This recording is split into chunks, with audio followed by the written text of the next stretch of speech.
Rasul, mereka berkhidmat untuk wahyu Allah, untuk Islam. Ya, kita mulai di sini khidmat dari pengorbanan dari Bunda Khadijah radhiyallahu anha, istri dari Nabi kita Nabi Muhammad SAW. Yang mana jamaah Bunda Khadijah sebelum menikah dengan Nabi SAW, beliau ya di kota Mekah, di suku Quraisy, beliau wanita paling terpandang di kota Mekah, wanita yang paling kaya di kota Mekah. Setelah menikah Nabi SAW, beliau mengorbankan seluruh jiwa dan juga raganya untuk membantu Nabi SAW berdakwah, dan juga hartanya, seluruh hartanya habis untuk membantu dakwah Nabi di awal-awal Nabi berdakwah kepada Islam. Ya. Yang mana waktu itu cobaan sangat berat jamaah, tidak ada yang beriman dengan Nabi SAW, hanya sedikit yang beriman dengan Nabi SAW. Setelah kita lihat jamaah kisah turunnya wahyu kepada Nabi Muhammad SAW di Gua Hira, jamaah sudah semua jamaah ya di sinema tadi. Setelah Nabi SAW menerima wahyu di Gua Hira, kemudian Nabi SAW jamaah pulang ke rumah. Bagaimana kondisi Nabi setelah menerima wahyu jamaah sekalian? Ada yang tahu jamaah? Magigil ya, ketakutan karena itu pertama kali Nabi SAW menerima wahyu, dan pertama kali Nabi SAW melihat malaikat Jibril secara langsung. Setelah Nabi SAW sampai di rumah, apa yang Nabi minta jamaah pada istrinya? Minta diselimuti. Nabi SAW berkata kepada istrinya Khadijah, Zammiluni, Zammiluni, selimuti aku, kata Nabi SAW. Kemudian ibunda Khadijah menyelimuti Nabi, dan juga ibunda Khadijah berkata sebuah kalimat kepada Nabi SAW. Kalimatnya jamaah, potongan kalimatnya tertulis sebelah sana, yang besar di sana jamaah. Absyir, wallahi la yughzi Allahu abada. Berbahagialah wahai Nabi, wahai suamiku, demi Allah Tuhanmu tidak akan merendahkan derajatmu selama-lamanya. Demi Allah Tuhanmu tidak akan meninggalkanmu selamanya, kata ibunda Khadijah kepada Nabi SAW. Dan juga banyak sekali riwayat dalil yang menjelaskan tentang keutamaan, kemuliaan dari Khadijah radhiyallahu anha. Salah satunya jamaah di sebelah sana, bahwasanya Khadijah adalah orang pertama yang beriman dengan Nabi SAW. Ada juga jamaah riwayat lain hadis yang menjelaskan bahwasanya Khadijah adalah salah satu dari dua wanita yang paling mulia di dunia, jemaah, sebaik-baik wanita di dunia. Hadisnya ada di sebelah sini jemaah. Yang pertama, Rasulullah SAW, khairun nisa'iha Maryam, sebaik-baik wanita adalah Maryam. Wa khairun nisa'iha Khadijah bintu Khuwailid, dan sebaik-baik wanita adalah Khadijah radhiyallahu anha. Ada juga riwayat yang lain dalam hadis juga disebutkan jemaah bahwasanya ibunda Khadijah adalah salah satu dari 4 wanita yang paling mulia nanti di surga Allah Subhanahu wa taala sebagai pemimpin para wanita di surga. Dan ada juga sebuah kisah yang mengisahkan bahwasanya Khadijah sebagai istri yang salehah, istri yang berbakti kepada suaminya. Dan keutamaan beliau adalah jemaah sosoknya wanita yang mendapatkan salam langsung dari Allah Subhanahu wa taala dan juga dari malaikat Jibril.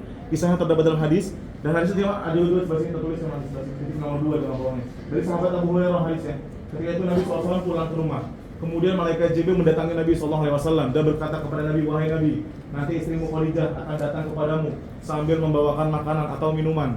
Kemudian malaikat Jibril berkata lagi kepada Nabi, nanti kita istrimu sudah sampai kepadamu, tiba kepadamu, berikanlah salam kepadanya. Lafaznya disebutkan jemaah dalam hadis, faqra alaiha salam min rabbiha wa minni, berikanlah salam kepadanya, kepada Khadijah dari Rabbnya yaitu Allah Subhanahu wa taala, wa minni, dan dari saya yaitu malaikat Jibril, dan berikanlah kabar gembira kepada Khadijah bahwasanya Khadijah di surga sudah dibangunkan sebuah rumah atau istana yang terbuat dari perhiasan yang tidak ada kebisingan di dalamnya. Masya Allah, saking mulia beliau sebagai istri yang solehah yang berbakti kepada suaminya. Malaikat Jibril turun kepada Nabi SAW menyampaikan salam untuk ibunda Khadijah yang disampaikan melalui Nabi kita Nabi Muhammad SAW. Semoga sini para istri ibu ya juga bisa menjadi istri yang solehah yang berbakti kepada suaminya, dan juga mendapatkan derajat juga sangat tinggi seperti ibunda Khadijah radhiyallahu anha. Dan juga untuk para suami ya bapak, kita bisa menjadi suami yang soleh dan juga memiliki akhlak seperti akhlak Nabi SAW. Baik, silakan jamaah, kita lanjut lagi ke ruangan selanjutnya, stand selanjutnya, silakan.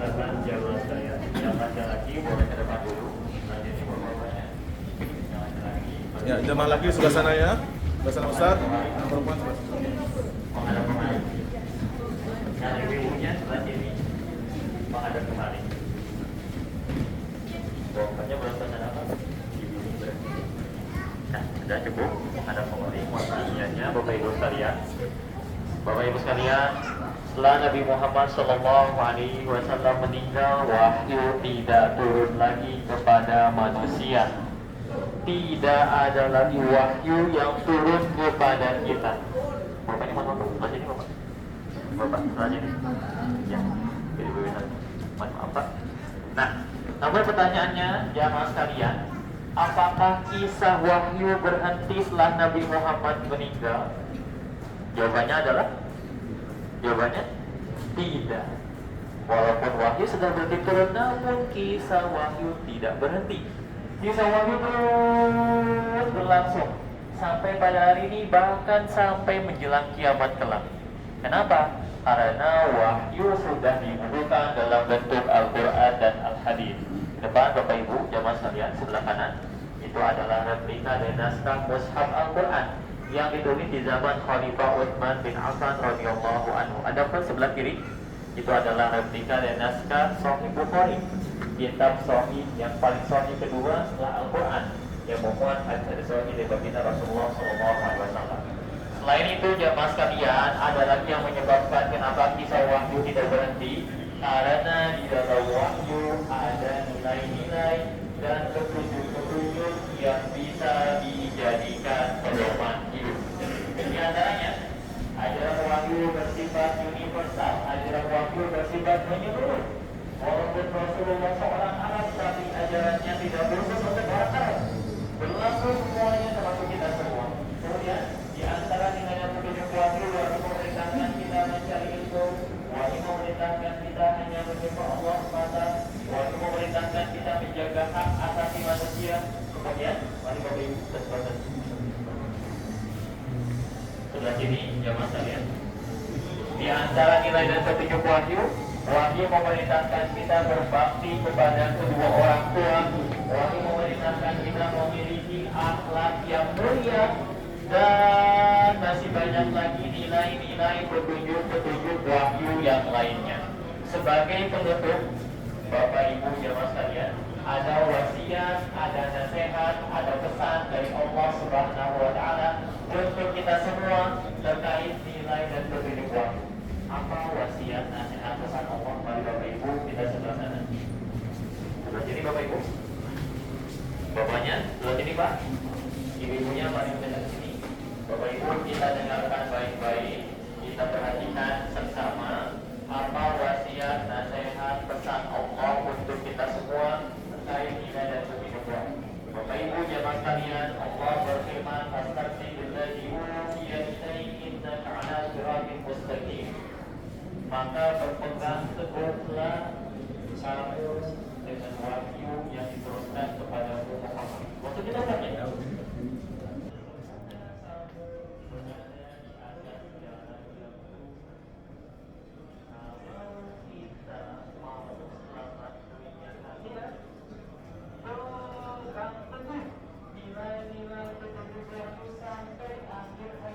tidak ada lagi jalan keselamatan kecuali berpegang teguh dengan nilai-nilai petunjuk wahyu sampai akhir hayat kita.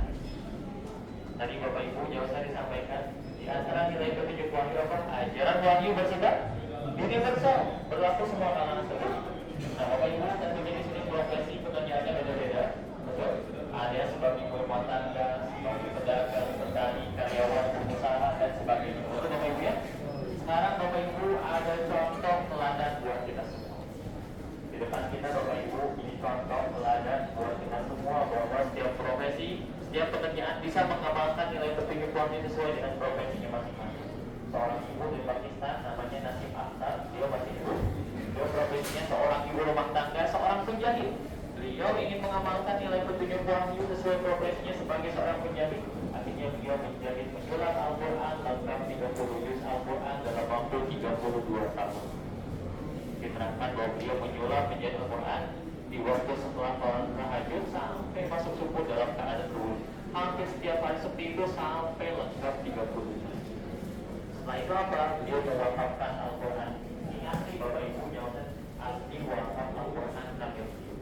Ini cara beliau mengamalkan nilai petunjuk wahyu sesuai profesinya sebagai seorang penjahit.